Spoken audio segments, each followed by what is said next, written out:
nous avons décidé de vous appeler à nouveau à l'effet de partager avec vous certaines de nos préoccupations et porter à votre connaissance les actions que nous avons souhaité mener pour matérialiser nos engagements envers les victimes et pour la réalisation de notre politique de lutte contre l'impunité pour garantir en Côte d'Ivoire un environnement de paix et de justice.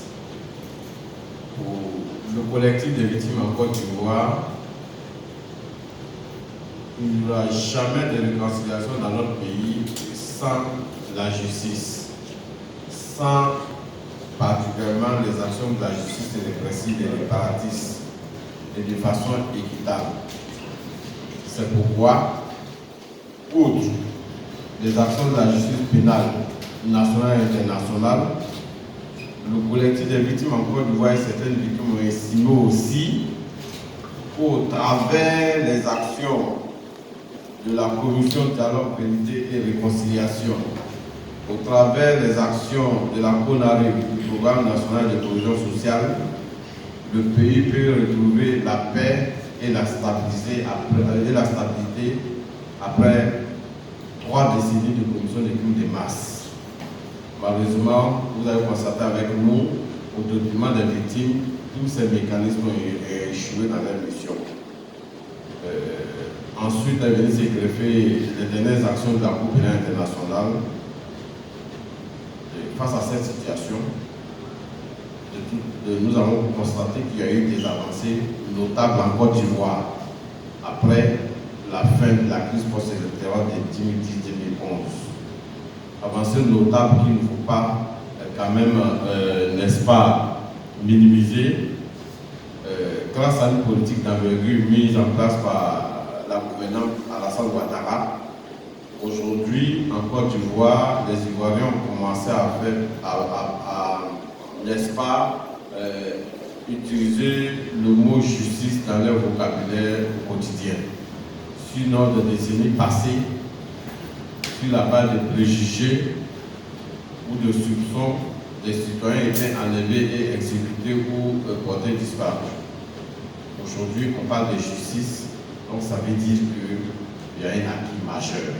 Aujourd'hui, les victimes ont au chapitre sur le plan social. On peut se réunir, on peut mener des activités sous réserve de respect des droits de la personne humaine. Parce que pour nous, défenseurs des droits de l'homme et particulièrement l'association des victimes, c'est vrai que nous avons notre liberté d'action, de mener nos activités, mais pour nous, il est impérieux de respecter l'autorité de l'État, les citoyens, les droits fondamentaux des citoyens. C'est pourquoi d'ailleurs, avant de poser des actes, des actions sur le plan publiquement, nous avons toujours approché les autorités. À un certain moment donné, plusieurs de nos manifestations ont été rejetées. On n'a pas forcé, on a reculé parce qu'on sait qu'il faut respecter les droits des uns et des autres. Donc, après notre sortie de bilan civil, où vous avez été conviés, nous avons annoncé des actions, notamment l'exécution de 2 décisions de justice qui concernent Charles Degoudé et Laurent Gbagbo, la condamnation de Laurent Gbagbo dans l'affaire de la casse de la BCAO. Pour nous, pour les victimes, la majorité des victimes, cette casse a été la source d'évidence du financement de la guerre, au cours de quelle guerre des crimes ont été commis et certains de nos membres en ont été les victimes. Pour les victimes, plusieurs décisions ont été rendues depuis la fin de la crise, parmi lesquelles d'autres ont prononcé des acquittements. Très difficilement, on n'a pas voulu accepter ces décisions. Certaines victimes n'ont pas voulu accepter, mais face à notre engagement à respecter l'autorité de l'État et l'autorité de la chose jugée, nous avons convaincu les victimes qui ont accepté, n'est-ce pas, cette décision d'acquittement. Aujourd'hui, nous avons 2 décisions de condamnation relatives aux crimes commis lors de la crise post-électorale, dans ce même contexte de respect des droits de l'homme, des lois qui régissent l'État de Côte d'Ivoire, il faut absolument que ces décisions soient exécutées. Notamment la procédure de l'affaire Charles Blé Goudé, où plusieurs de nos membres sont parties civiles. C'est pourquoi d'ailleurs nous avons retiré cette décision. Après notre sortie du bilan civil, effectivement nous avons rencontré le procureur Ato Richard. Nous avons présenté la décision et avons souhaité que les mécanismes soient mis en œuvre pour son exécution dans son intégralité. Malheureusement, après plusieurs cours de marche, les choses n'ont pas encore avancé. Et tout récemment, il y a 72 heures, les victimes ont commencé à nous interpeller sur une déclaration qu'ils attribuent au procureur Ato Richard, faisant état de ce que ce dernier aurait dit publiquement que la question de la justice doit se faire en tenant compte de la réconciliation nationale, en tenant compte dans quel contexte, la manière que les victimes ont perçu la chose, un contexte d'exécution qui risque d'atteindre à leur droit à la justice et à la vérité.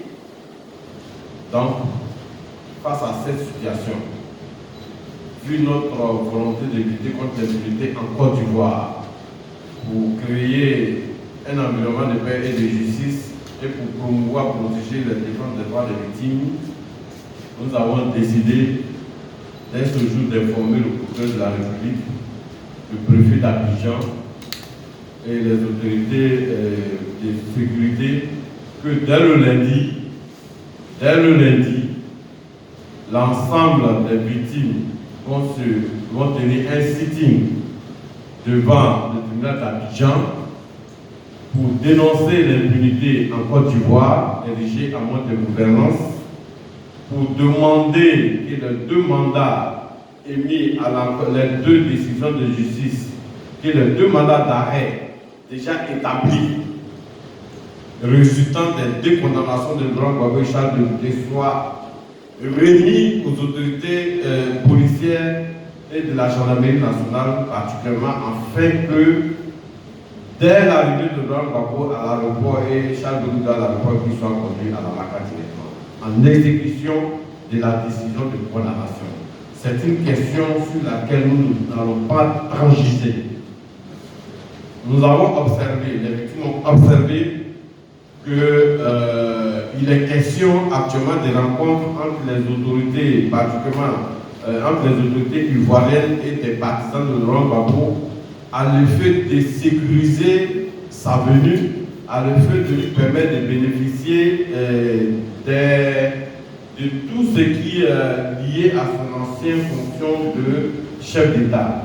Ça, c'est tout à fait normal.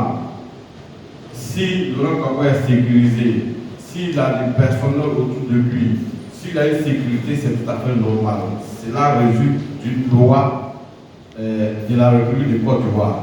Dans le même contexte aussi, c'est cette même loi, les condamnations dont il est, n'est-ce pas, fait l'objet, sont issues aussi des textes de loi.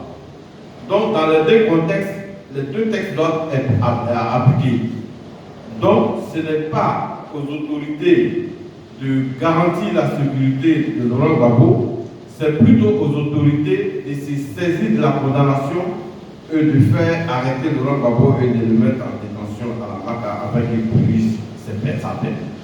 C'est la seule solution pour nous.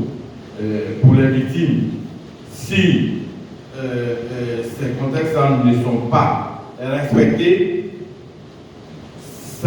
ces conditions ne sont pas respectées, si ces lois qui régissent notre pays ne sont pas respectées, nous allons nous rassembler pour nous retirer de tout processus de réconciliation nationale et voire même lutter contre sa mise en œuvre. Parce que dès la fin de la crise post-électorale, les victimes ont tout donné. Non seulement on a tout perdu pendant la crise, on n'a plus rien à gagner. Le jour de l'arrivée de Laurent Gbagbo et de Charles de Goudet à l'aéroport de Port-Louis, les victimes vont se mobiliser pour agir afin que ces derniers soient arrêtés et déposés à la MACA. Voici ce que nous voulons vous annoncer aujourd'hui pour dire que le collectif des victimes en Côte d'Ivoire est actuellement dans la phase d'exécution de ses actions d'envergure pour réaliser ses objectifs. Mais sous réserve du respect strict des droits de la personne humaine, nous allons mener nos actions